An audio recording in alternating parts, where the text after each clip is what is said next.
అసలు మీకు ఒకళ్ళకి హెల్ప్ చేయాలి. ఇప్పుడు ఎంతమంది? 180 మందికి. 180 మందికి ఇచ్చాను. అంటే మీ అనుకున్న రీతిలో 180 మంది ఇంకా సక్సెస్ అవుతూనే ఉంది. సో, అసలు ఈ ఆలోచన ఎలా వచ్చిందమ్మా మీకు? అంటే నేను జాబ్ చేసేటప్పుడు కూడా కొంచెం కొంచెం చేసేదాన్ని. హ్మ్.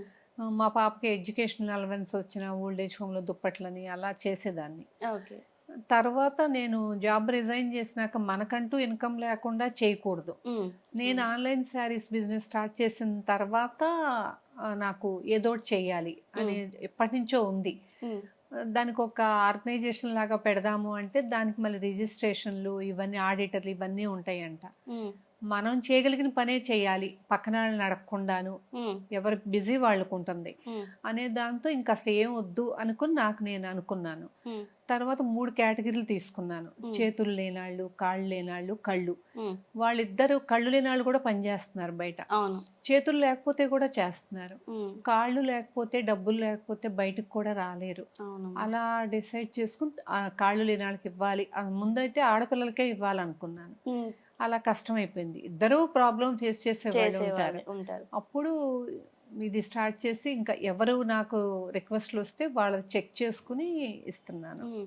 అంటే ఇప్పుడు రిక్వెస్ట్‌లంటే అంటే మీ సర్కిల్‌ని మీరు ఎలా పెంచుకున్నారమ్మా? అంటే ఇప్పుడు స్టార్టింగ్‌లో మీరు ఒక ఇండిపెండెంట్‌గా ఉంటూ, మీరు ఒక్కలే ఉంటూ అంటే మీ సర్కిల్‌ని ఎలా గెయిన్ చేసుకున్నారు? అంటే దేంటో సర్కిల్ అని. అంటే ఇప్పుడు హెల్ప్ చేయడంలో గాని, పలానా వ్యక్తికి ఈ అవసరం ఉంది అని. అలా ఇచ్చినప్పుడు ఆ వీడియోని ఇప్పుడు 10 మంది షేర్ చేస్తారు. హ్మ్. హ్మ్. పిల్లలకి పెడితే వాళ్ళు షేర్ చేసేవారు. హ్మ్. అవసరమైనోళ్ళు నేను హైదరాబాద్‌లో సెకండ్ సైకిల్ హైదరాబాద్ ఉప్పల్లో ఇచ్చాను. ఓకే. దాన్ని ఒక డాక్టర్ షేర్ చేస్తే స్టేటస్‌లో పెట్టింది. ఆ స్టేటస్‌లోది కూకట్పల్లిలో ఒక హాస్పిటల్ ఈఎస్ఐ దాంట్లో డాక్టర్ చూసి ఆ! వాళ్ళ దాంట్లో స్వీపర్ వాళ్ళ పాపకి బ్రెయిన్ ప్రాబ్లమ్ ఏదో వచ్చింది. హ్మ్. డెంగ్యూ జ్వరం వచ్చి. ఓకే. వాళ్ళ హస్బెండ్ లేరు. ఎవ్వరూ హెల్ప్ చేయట్లేదంట. హ్మ్. నాకు ఆవిడ డాక్టర్ గారే ఫోన్ చేసి నాకు రిక్వెస్ట్ పంపించారు. హ్మ్. నేను అవన్నీ వీడియోస్ అన్నీ పెట్టమంటే అమ్మాయి పెట్టింది. 2 డేస్‌లో పంపించాను. ఇంకా ఆహా! Doctor okay. గూడా చాలా హ్యాపీగా ఫీల్ అయ్యారు. ఓకే. ఫోన్ చేసి మాట్లాడారు. హ్మ్. అలాగా షేర్ ఒకళ్ళ ద్వారా ఒకళ్ళు ఇప్పుడు ఈ ఒకళ్ళ వీడియో ద్వారా. బయటికెళ్ళటం వల్ల ఇంకొకళ్ళు. హ్మ్. నెక్స్ట్ అక్కడి నుంచి ఒక 4 మంత్స్ గ్యాప్ వచ్చింది నాకు కరోనా వచ్చి. ఓకే.